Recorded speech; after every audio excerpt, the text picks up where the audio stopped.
시청자 여러분 안녕하세요. 박굴수TV입니다. 오늘은 우리나라 윤이 미국을 방문한 이틀째 되는 날입니다. 윤이 주스를 먹으려고 하자 바이든이 그거를 먹지 말고 제로콜라를 먹으라고 줬다고 해서 바이든이 미리 윤의 취향을 세심하게 파악한 대목이라며 현장에 있는 관계자가 설명을 했다고 합니다. 정말 얼마나 쓸 기사가 없으면은 이 제로콜라를 가지고 이렇게 포장을 했었을까요? 그런데 문제는 이것이 아닙니다. 특히 처음 윤이 미국으로 출발을 할 때 워싱턴 포스트 기자와 영어 인터뷰를 했는데 윤의 발언 중에 100년 전의 일을 가지고 무조건 무릎을 꿇어야 한다라고 하는 것은 받아들일 수가 없다라고 말한 것을 두고 논란이 있었는데요. 따라서 주어가 I냐 아니면은 일본이냐를 가지고 국민의힘이 어거지로 윤을 쉴드 쳐주다가 나중에 크게 망신을 당했습니다. 하지만 유상범 국민의힘 대변인은 한미 외교 정상회담을 왜곡만시키려고 한다고 적반하장식의 태도를 보이기도 했었는데요. 국민들 앞에 거짓말이 아닌 사실을 속였으므로 최소한 대변인 자리에서는 물러나야 하는 것이 예의 아닐까요? 그리고 더 놀라운 점은 인터뷰를 하면서 주어가 무엇이냐에 대해서 자꾸 논란이 일자 직접 인터뷰를 한 여기자가 녹음 파일을 갖고 재차 교차 검증을 했다고 말을 하며 정확히 말한 녹취록을 자신의 트위터에 공개를 했습니다. 따라서 계속 우겼던 국힘과 수구들은 크게 망신을 당했는데요.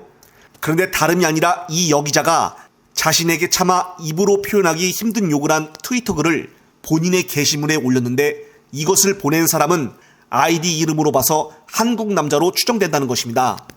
정말 충격적인데요. 내용을 보게 되면은 정말 말하거나 글로 표현하기가 힘들 정도의 욕을 써놨는데 그 중에서 가장 눈에 띄는 것이 바로 빨갱입니다. 이 세 글자로만 봐도 대략 어떤 정치적 성향을 가진 사람인지 추측이 되는데요.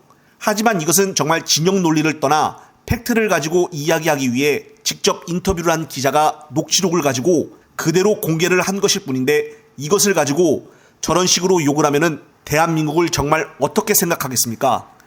특히나 이 미셸 예일이 기자가 이 글을 올린 이유는 확실히는 알 수는 없지만 이런 욕을 당하고 피해를 받고 있다는 자신의 지금 상태를 이야기한 것으로 보여집니다.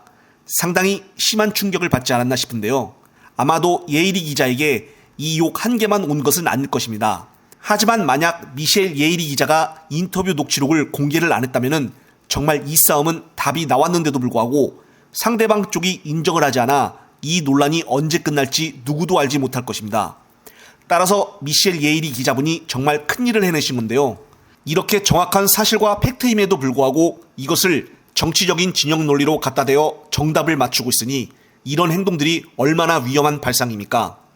그리고 여기에 관련하여 다음 달부터 윤 정부와의 정부 여당 인사들이 가짜뉴스와 허위정보에 관해서 표현물 규제와 대응 계획을 동시다발적으로 제도화하겠다고 발표했습니다. 조금 더 자세히 들여다보면 국민통합위와 문체부 그리고 방통위와 행안부 이렇게 네 가지 부서로 나누어서 그 부서에 걸맞는 내용들로 가짜 뉴스들을 잡겠다는 뜻인데요. 구체적인 내용을 들여다보면 진보 스피커 유튜버들에게 대부분 해당이 되는 것처럼 보입니다. 따라서 가짜 뉴스를 잡겠다는 취지를 앞세워서 진보 유튜버들을 대대적으로 관리하겠다는 것이 아닌가 하는 의구심을 가져보는데요. 하지만 이 가짜 뉴스라는 것이 어디까지를 기준으로 해서 가짜 뉴스라고 정하는 것인지 이것 또한 애매모호한 상황이고 유튜버들까지 단속하겠다는 것으로 보아 표현의 자유 침해가 아닌가 싶습니다. 그러면서 행안부에서는 불평등하게 반대로 보수 언론 단체의 팩트체크 예산 지원까지 한다고 하는데요. 전 정부인 문정부 때도 이런 식의 시스템을 만들려다가 국힘의 박성중 의원이 필사적으로 막았다고 하는데 민주당에서도 이 제도에 대해서 심각성을 알고 국회의원들이 막아주어야 하지 않을까요? 제 영상을 보시고 많은 분들이 널리 공유를 해주셔서 민주당 국회의원들도 이 사실을 제대로 파악을 하여 유튜버들이 표현의 자유를 존중받을 수 있도록 해주어야 하지 않을까 싶습니다. 영상을 보신 구독자님들은 어떤 생각이 드시나요? 이번 영상은 여기까지입니다. 영상이 유익하셨다면 널리 공유 부탁드리고 구독과 좋아요 버튼을 꾹 눌러주시기 바랍니다. 다음 영상 제작 시에 큰 힘을 줍니다. 시청자 여러분, 시청해 주셔서 감사합니다.